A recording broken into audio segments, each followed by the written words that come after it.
안녕하세요. 새늘아니원입니다. 다이어트를 계획할 때 가장 중요한 것 중 하나는 바로 혈당 관리입니다. 특히 체지방 감량을 목표로 한다면 혈당을 급격하게 높이는 탄수화물 섭취는 조심해야 합니다. 탄수화물을 섭취하면 혈당이 상승하고 이에 따라 인슐린이 분비됩니다. 인슐린은 혈액 속 포도당을 지방으로 전환해 저장하는 역할을 합니다. 이 과정이 반복되면 체지방이 점점 늘어나게 되죠. 하지만 탄수화물을 무조건 피하는 것은 올바른 방법이 아닙니다. 탄수화물도 우리 몸에 필요한 소중한 에너지원이기 때문입니다. 다만 혈당을 빠르게 높이는 탄수화물은 곡류, 흰쌀밥, 빵 등은 가급적 줄이고 혈당을 천천히 올리는 탄수화물인 과일이나 채소처럼 섬유질이 풍부한 식품을 중심으로 섭취하는 것이 좋습니다. 여기에 단백질과 지방을 함께 보완하면 자연스럽게 저탄고지 식단이 되는 거예요. 과일도 혈당을 많이 올리지 않나요? 최근 다이어트 환자분께서 이런 질문을 해주셨어요.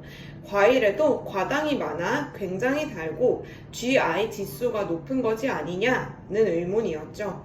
먼저 GI 지수, GL 지수에 대해서 아시면 좋습니다. GI 지수는 음식을 섭취한 후 혈당이 얼마나 빠르고 많이 상승하는지를 나타내는 지표입니다.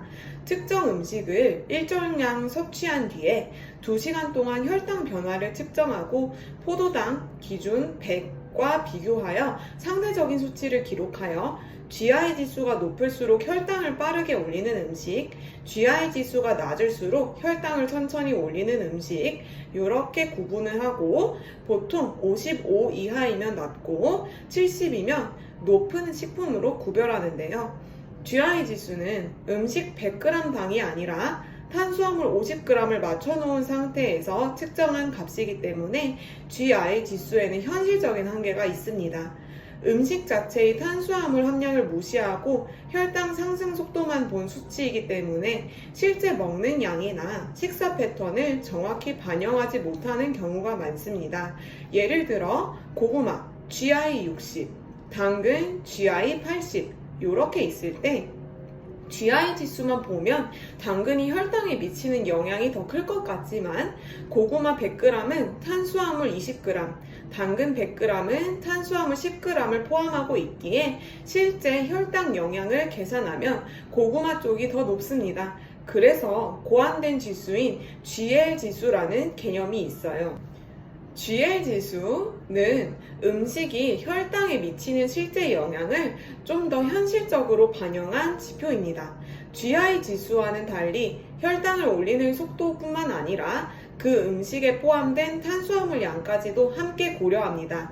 음식 1회 섭취량이 실제 혈당에 얼마나 영향을 주는지를 보는 것이 GL 지수입니다. 10 이하이면 낮은 편, 20이 넘으면 높은 편으로 분류됩니다. 과일은 GI 지수로만 보면 꽤 높은 경우에 속하지만 GL 지수로 보면 대부분 낮은 GL 식품에 속합니다. 수박, 딸기처럼 당도 높은 과일도 전체 수분 함량이 80에서 90%에 달하고 실제 탄수화물 함량은 100g당 6에서 8g 정도밖에 되지 않기 때문입니다. 즉, 과일은 실제로 혈당을 크게 올리지 않으며 적당량 섭취한다면 다이어트에 방해가 되지 않는 건강한 식품군이라고 할 수 있습니다. 게다가 과일은 80에서 90%가 수분으로 이루어져 있어서 실제 우리 입에는 매우 달게 느껴져도 혈당을 급격히 올리는 양은 많지 않습니다. 하지만 수분이 많아서 한 번에 많이 먹기 쉬운 부분이 있으니 수박 반통 한 번에 먹기, 딸기 한 박스 한 번에 먹기 등은 지양하셔야 합니다. 과일은 달아도 혈당을 폭발적으로 올리지는 않습니다. 탄수화물 종류와 양, 함께 섭취하는 영양소까지 고려한 균형 잡힌 식단이 중요합니다.